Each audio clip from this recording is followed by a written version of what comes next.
Hello বন্ধুরা, good morning and welcome back to my channel misters blog. তোমরা সবাই কেমন আছো? আশা করছি সকলে অনেক অনেক ভালো আছো আর আমিও ভালো আছি। তো এখন বাজে সকাল 10টা আর আজকে একটু দেরি করে রান্নাটা করছি।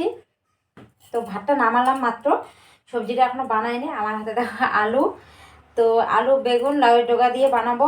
শীতের দিন কিন্তু লাউয়ের ডোগা খেতে বেশ ভালো লাগে। যেমন লাউ খেতে টেস্ট, তেমন লাউয়ের ডোগাও কিন্তু কম টেস্ট না। আর আলু বেগুন দিয়ে আমার তো বেশ লাগে। সাথে যদি ওখানে একটা টমেটো দেওয়া যায় তাহলে টেস্টটা আরও বেশি মজাদার হয়। কিন্তু আজকে আমি টমেটো দিব না, কেননা মাছ, তোমাদের দাদাভাই মাছ নিয়ে আসবে। তো কী মাছ নিয়ে আসে দেখা যাক। তো ভাবলাম আজকে মাছটা টমেটো দিয়ে আর হয়তো বেগুন দিয়ে ধনেপাতা দিয়ে পাতলা করে ঝোল করব। আর সাথে আছে মাছের তেল, সেগুলো আবার ভাজবো। তো চলো আগে আলুটা ছুলে নিয়ে এই লাউয়ের ডোগাটা আগে বানিয়ে নেই। তোমাদের দাদাভাই আজকে দেরি করে যাবে কাজে, সেই জন্য আজকে আমার রান্নাবান্না লেট। আর তার মধ্যে আজকে হচ্ছে বৃহস্পতিবার। তো বৃহস্পতিবার অনেক কাজকর্ম থাকে, তোমরা জানোই, মানে যা আমাদের মতন গৃহবধূদের অনেক কাজকর্ম থাকে। তো সকাল সকাল ঘুম থেকে উঠে এত ঠান্ডা, ঠান্ডা জল নাড়তে তো ইচ্ছা করে না, কিন্তু কোনো উপায় নেই। তো আমাদের ঘর, মার ঘর, রান্নাঘর, মানে 4-5টা যে ঘর আছে সবগুলো আমি মুছে ফেললাম। তারপর ঠাকুরকে পুজো দিয়ে আসলাম। ওদিকে মাম কাটছে, কেন যে কান্না করছে কি জানি। যাই হোক, মা ওর ঠাম্মি আছে, ওর পাপা আছে, সেগুলো মুছামুছি করে তবুও একটা জিনিস মুছা হলো না, কাঁচা বারান্দাটা। তো কাঁচা বারান্দাটা ভাবলাম রান্নাবান্না করে পরেই মুছি, তাই না বলো? সকালবেলা মুছতে মুছতে তো অনেকটাই লেট হয়ে যাবে, তাহলে আমি মানে আমার রান্নার টাইম পেরিয়ে যাবে। আর পুজো দিতে তো মোটামুটি আমার আধ ঘন্টার উপরে 1 ঘন্টায় প্রায় লেগে গেল, কেননা বৃহস্পতিবার ঘট বসালাম লক্ষ্মী ঠাকুরের।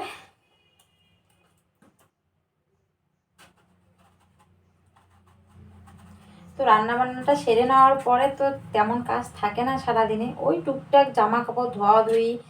জামা কাপড় না এখন 2 দিন পর পর এত নোংরা হয়, কেননা শরীরের তেল ইউজ করা হয়, আর তেল দিলে জামা কাপড় যে এত নোংরা হয় না সত্যি। আর সেই জামা কাপড়ে না শুধু মানে সার্ফ দিলে হয় না, হোগলা দিয়েও ধুইতে লাগে। আমি তাই করি, বিশেষ করে মামামের জামাগুলো আমি হোগলা দিয়ে ডেইলি ধুয়ে দিই। টেলিকেটটা ডেইলি ধুলে না আর কাজটাও কম থাকে। তো সাদা কালারের বেগুনটা দেখে আমার একটু রাগ উঠে গেছিলো। আমার এই বেগুনটা অত পছন্দ না, কালো কালো যে বেগুনটা আছে ওইটা আমার খুব পছন্দ। তো এর আগে না বাড়তি হয়ে গেছিলো, সে কারণে বেগুনটা বেশি স্বাদ লাগেনি। এই বেগুনটা হয়তো টেস্ট হতে পারে, বেগুনটা জ্বালা আছে আর নরম, কাটতেছি না, কাটতে মজা পাচ্ছি, মনে হয় খেতেও মজা হবে। মানে বেকার বেকার আমি রেগে গেলাম পরের উপর। তো যাই হোক, রান্না করে খাওয়া দাওয়া করলেই বোঝা যাবে, তাই না বলো? তো সাথে থেকো, তোমাদের দাদাভাই মাছ নিয়ে আসলো। চলো কী মাছ নিয়ে আসলো ধুয়ে ফেলি ফটাফট। আর এদিকে আমার কমপ্লিট, এদিকে ধুয়ে ঠুয়ে একবারে গুছিয়ে নিলাম। তো চলো মাছটা ফটাফট ধুয়ে আনি আর তোমাদেরকেও দেখাই কী মাছ নিয়ে আসলো। এই দেখো, তোমাদের দাদাভাই রুই মাছ নিয়ে আসছে। এটা তো রুই, হ্যাঁ তো কী জানি, আমি না ঠিকঠাক মাছও চিনি না, এটা যে রুই মাছ না কাতল মাছ, রুই মনে হয়। তো এটা আঁশটা একটু অন্যরকম দেখা যাচ্ছে। যাই হোক, এটা আনছে মেয়ের জন্য, সবার থেকে বড় পিস। তো চলো আঁশগুলো তুলে নেই। আর এগুলো সবগুলো আঁশ তোলা, শুধু মেয়েটারে মানে মেয়ের জন্য যে পিসটা আনছে সেটা আঁশটা তুলে নেই। তো চলো ফটাফট ধুয়ে নিয়ে আসি। সব মাছের আঁশ তুলে আনছে, এই পিসটারও আঁশ তুলে আনলে হয়ে যেত। এমনি সকালবেলা সময় থাকে না, তার মধ্যে এই যে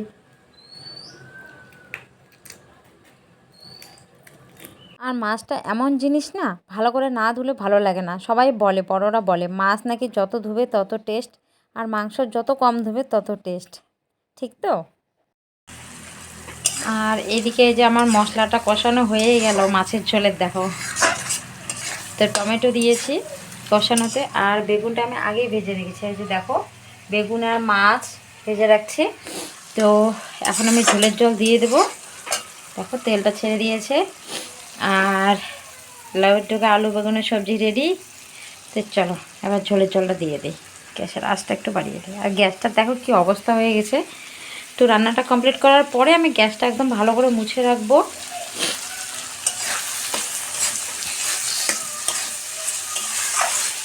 আর সব কিন্তু আমি এই যে শিলপাটাতে ঘষে দিয়েছি এটাতে। দেখো সবজি কেটে পেঁয়াজের চোকলা টোকলা কী করে রাখছি। তো ঝোলের জলটা দিয়ে একদম সব পরিষ্কার করবো রান্নাঘরটা। ভালোভাবে। তো চলো এবার দিয়ে দেওয়া যাক। তো এই যে জল গরম করে রাখছিলাম, গরম জল দেবো। গরম জল দিলে কেন জানি না আমার মানে টেস্টটাই অন্যরকম লাগে। সত্যি গরম জলে হয়তো স্বাদটা অন্যরকম, ঠান্ডা জলের স্বাদটা অন্যরকম। তো পাতলা করে একটু ঝোলটা করবো ধনে পাতা দিয়ে। তো চলো জলটা ফুটে এলে তারপরে বেগুন মাছটা ছেড়ে দিব এখানে। আর নামানোর আগে আগে ধনে পাতা দিয়ে দেবো। ততক্ষণে আমি এগুলো পরিষ্কার করি। চলো ফটাফট পরিষ্কার করে নিই। দেখো কী অবস্থা। আর দুপুরবেলা না উঠোনটাতে ভালো রৌদ্রু আসে, তো সেই রৌদ্রুতে আমি মাম্মামকে স্নান করাই। কেন বলো তো, ওর মানে টিউবওয়েল পারে না, আমাদের একদম রৌদ্রু যায় না আর খুব ঠান্ডা লাগে, সেই জন্য ওকে আমি বাইরে স্নান করাই। এখনও তো অনেক ছোট, আর আমাদের গ্রামে না ছোটোবেলাও দেখতাম বাইরে স্নান করতো বাচ্চাগুলো, তো সেই কারণেই। তো স্নান টান কমপ্লিট, আর জলগুলো না একদম ওখানে জমা হয়ে আছে, তার জন্য ঝাড়ু দিয়ে জলগুলো মেরে দিলাম। তাহলে জায়গাটা শুকনো থাকবে, নাহলে ভেজা ভেজা থাকবে আর ভালো লাগে না, না শীতের দিনে ভেজা ভেজা থাকলে। তো ওইদিকে ঝাড় দেওয়া কমপ্লিট, তারপরে চলে এলাম বারান্দাগুলো মুছতে। বারান্দাগুলো অবস্থা কি হয়ে আছে দেখেছো? আমি তো এমনিতেই সপ্তাহে 2 দিন মুছি, তো এর আগে সোমবার না মুছতে পারিনি, বাড়িতে আত্মীয় ছিল। তো আত্মীয় বলতে আমার বোন আসছিলো ঠিক 2 বছর পরে, অন্য একটাও কারণে আসেনি, তো আমি সেদিন নিয়ে এসেছিলাম ওকে, তার জন্য আর কি মুছামুছি করতে পারিনি। তো ভাবলাম আজকে বৃহস্পতিবার, আজকে মুছিয়েই ফেলি। তো দেখো এখন কিন্তু অনেকটা মানে তাড়াতাড়ি মুছতে পারি, আগে কিন্তু এতটা তাড়াতাড়ি আমি মুছতে পারতাম না, আর এত ভালো পারতামও না মুছতে। আর হ্যাঁ, আমি কী দিয়ে মুছতেছি জানো? বস্তা দিয়ে। আগে না মাদেরকে দেখতাম ওই যে পাট দিয়ে মুছতো, তো আমি পাট এখন কোথায় পাবো বলো? আর পাট তো ছিঁড়েও যায়, ভালো লাগে না। আর বস্তা দিয়ে মুছলে না মোছাটাও বেশ সুন্দর হয় দেখি। তো সেজন্য বস্তার একটা বানিয়েছি মোছার জন্য, আর অনেক দিন যায়, অত সহজে ছেড়েও না। দেখো মোছাটা কিন্তু বেশ সুন্দর হচ্ছে, তোমরাই দেখো। আর রৌদ্রুটা দেখো কেমন উঠছে পেছনে, আমাকেই ঠিকঠাক দেখা যাচ্ছে না রৌদ্রুটার জন্য। অনেক দিন বাদে আবার আমি আগের মতন ভিডিও দেওয়া শুরু করেছি। তো যারা নতুন দেখছো তারা প্লিজ আমার পাশে থেকো, চ্যানেলটিকে সাবস্ক্রাইব করে দিও। তো এখন বাজে বেলা 2টা, আর আমার মুছামুছি কমপ্লিট। চলো এক ঝলক তোমাদের দেখিয়ে দিই মুছার পরে কেমন লাগছে কাঁচা বারান্দাটা। মাথা থেকে দেখাচ্ছি, হ্যাঁ এই যে দেখো অনেকটা এখন কিন্তু মুছে শিখে গেছি, না তোমরাই বলো? কাঁচা বারান্দা আগে কিন্তু এতটা ভালো হতো না। আমার নিজের মুছের প্রশংসা আমি নিজে করছি। এই যে দেখো মাম্মাম সাইকেল চালিয়ে দাগ করে দিল আবার। শোনা এদিকে সাইকেল চালায় না, ওইদিকে সাইকেল চালাও। এই যে দেখো মুছে মুছে কমপ্লিট একদম।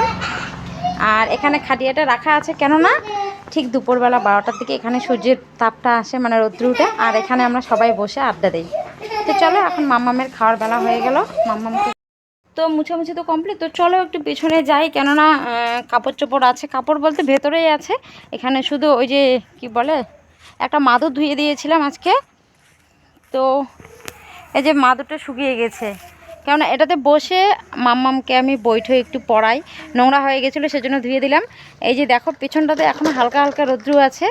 আর এই যে মাম্মাম আমার সাইকেল চালাচ্ছে, ওর চোখে ঘুম নেই, মা ঘুমাচ্ছে, ও ঘুমাবে না, বললাম ঠাম্মির সাথে গিয়ে ঘুমো, তো ও ঘুমোবে না।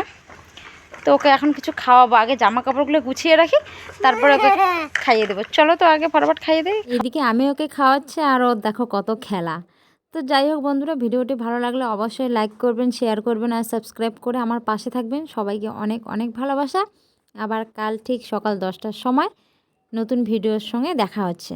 বাই বাই, সবাই ভালো থেকো, সুস্থ থেকো।